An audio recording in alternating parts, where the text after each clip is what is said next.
ShartimusPrime, reading comics, toys are hella sick, hella whacking it, taking bad hits, taking back hits, Subscribe for more things. These two, yes, world's finest. Hey, what's up you guys? ShartimusPrime here, doing another Hot Toys action figure review on Marvel's Avengers Age of Ultron movie masterpiece MMS 301 Scarlet Witch 1/6 scale collectible figure. If you're trying to pick up one of these now, you can pre-order them at Big. Get your big badass toys at BigBadToyStore.com.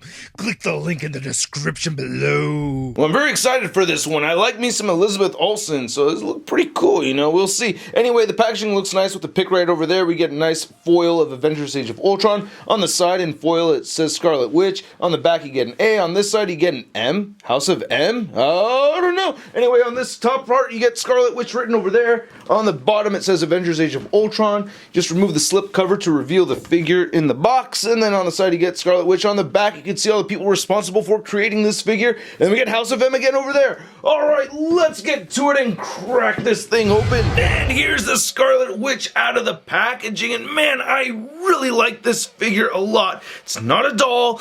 They're not dolls! Does kind of seem like one a little bit though, especially when you see the realistic hair and everything, and she has all the fabric clothing and all that stuff.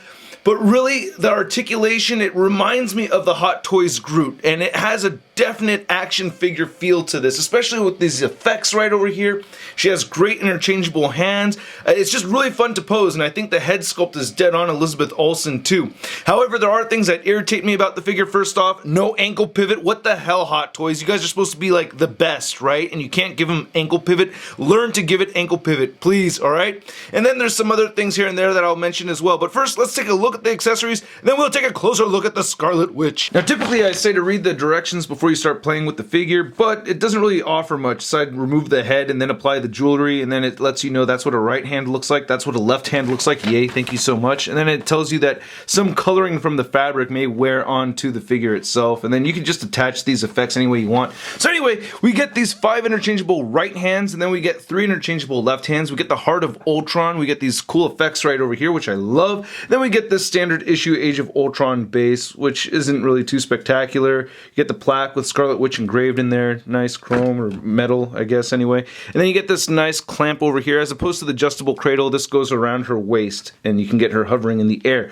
Now, looking at these hands over here, which I think is one of the best parts of this figure, I love these gestures and the way that they did this translucent pink plastic right here at the end of the fingers over here. Oh man, I love it. And all the little details as far as all the jewelry goes and all that, it's very accurate. They went all the way on every single one of these. I absolutely love them. This is really, really cool. Downside, though, is that they are very difficult to interchange. I absolutely hate that. Now, we do get a pair of interchangeable or extra wrist pegs right here, one of which I'd already broken. I need pliers to take these things out. You gotta get your pliers ready, and it's very frustrating and irritating. Like I said, there are irritating things about this figure. But I really like the hands for the most part. Here's looking at the Heart of Ultron, which is also a cool accessory. I love that part where she popped the heart out and was like, that's what it feels like that, or whatever. I can't remember the line exactly, even though I've seen the movie hella times. So very cool Heart of Ultron, and these effects right here, these actually really make the figure pop more than anything, I think. It's what really sends it into the action figure realm, I say. You know, and I just love these pink effects, and I like how they have a little bit of give to them, so they're not brittle or anything like that. You don't want to try to mess with them too much. And they are not identical to each other. I mean, they look similar, but they are not the same. They do look a bit different. So they have different sculpts for sure. And you can see there's little holes right here. Now, as far as getting them placed into these hands, you can just do whatever you want, man. You can just have it rest on top. You can have it go through the finger. And remember, these are not flame effects, so you can have her... You want to set these up in a way where they're kind of moving to the side if you're going for that gesture. So you just have it wrap through the finger like that, or go through one of these holes like so if you want to. So it's whatever you want to do, man. Now, I am absolutely loving this head sculpt. I think it looks just like Elizabeth Olsen. You can disagree with me all you want. That's my opinion. I think it looks great, especially from a 3/4 angle like this. It really looks like her. I love the paint on the face. The blush looks great. The eyes look very realistic. Everything about it. I just think it looks dead on Elizabeth Olsen. I'm very happy with it. You can see her ear and the earring right over there too. And looking on this side, you know, just to be thorough. Oh, she's got the other piercing right up there. Or is that the comm to speak to the other Avengers? I can't remember. Let me know if you remember. Now, looking at the hair, like I said, you don't need to treat any product with this or anything, but you may want to. Her hair is very flat in the movie, so when you get this out of package, it's really like stuck to her head like that, which I like, but over time, it's gotten a little bit poofier. And her hair like just strings down. So if you really want to play with the hair and dress it, go ahead. I'm not gonna. I don't like doing that. And there's the jewels right there. You just wrap around her neck. Looks really nice. And I really like the soft goods over here too. Aside for the main part of her dress over here, this does get a little bit frumpy. It makes her a little gordita. You know what I mean? Like, I don't know. It's just like a little bit loose on her, but it kind of needs to be loose so that you could pose her around and stuff. But yeah, it gets a little bit extra wrinkly right there. This leather jacket, or pleather, I don't know, it's got to be fake, but this is awesome as hell. I absolutely love the jacket. Feels like real metal right here for the zipper, but there is no actual zipper, so it does not actually function. And there's no bendy wire in here or anything like that. So, but you can flip it upwards. So if you wanted to get her posed, you know, especially if you got her on a stand, you can like flip this like that, and that looks really cool. It just looks really good to me. I'm really digging her jacket. I think that looks great. Then right here she has these wristbands, and then here's a look at the flesh-colored hands too, you know, so you can see that they got some really nice details on those as well. But yeah, you can see that the wrist peg right here is hidden. You could hide these exposed elbow joints right there with the jacket.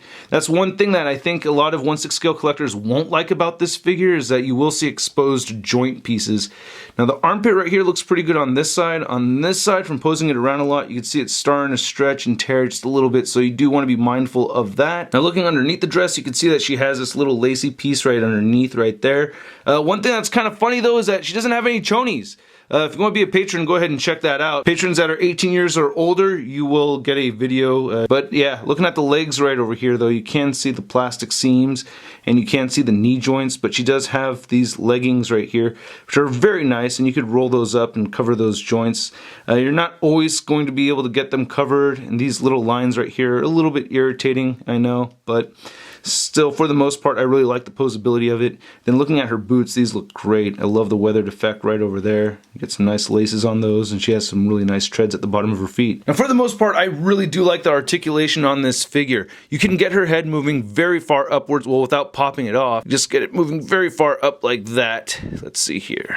Yeah, that's a good range of motion right there for the head joint.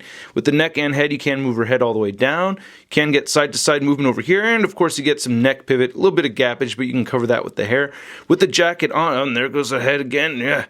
You can move her arms all the way outward like that, even with the jacket on, and you can remove all these clothes, but I'm not going to do that. You can get them moving forward. You do get an armpit joint in there. It doesn't really feel like there's any rotation right here up at the bicep. You do get a double jointed elbow that bends in very nicely. Even with the jacket on, you can move it all the way in like that. I would be careful with that though, but that's a great range of movement. I like that we get wrist swivels and they hinge up and down or side to side depending on how you have that peg positioned. She does have a diaphragm joint that crunches forward right underneath her breasts, and she can crunch back, and she does have some diaphragm pivot in there, and she can move side to side at the diaphragm. I'm pinching onto her lower torso right there. And as far as the waist goes, she has the same articulation for the waist. You can turn side to side at the waist, as well as waist pivot and waist crunching. She does have hip joints that move out very, very far, so she can do the full-on splits. Wow. And she can kick all the way forward. Uh-oh, there's some nalgas. And she can kick all the way backwards. You do get an upper thigh rotation right up over here. You do get the doublet jointed knees, which I really like a lot. Then her ankles don't really move that much. You can't move them really far down. You can move them up only a little bit. I mean, just, that's barely any ankle pivot. It doesn't really count to me. But you do get side-to-side motion. Now, this is a 1/12 scale figure, and Scarlet Witch is actually standing just a little over 11 inches tall. And then for your Scarlet comparison, here's Scarlet Witch next to Scarlett Johansson from Avengers Age of Ultron. You can see they stand at about the same height. I don't know if they share the same base body mold or not, but I think the height difference is pretty good on these two. Then to compare Scarlet Witch to a couple other Age of Ultron Hot Toys figures, we have Thor and we have Pep Talkin' Hawkeye. Then in case you don't know how she looks in the comics, here's our comic version Scarlet Witch in Marvel Legends form compared to the Hot Toys movie version. And then here's Scarlet Witch next to the Marvel Legends Big Time Letdown Spider-Man. Oh man, I love Sokovian girls. Too bad she's into just robots. Huh?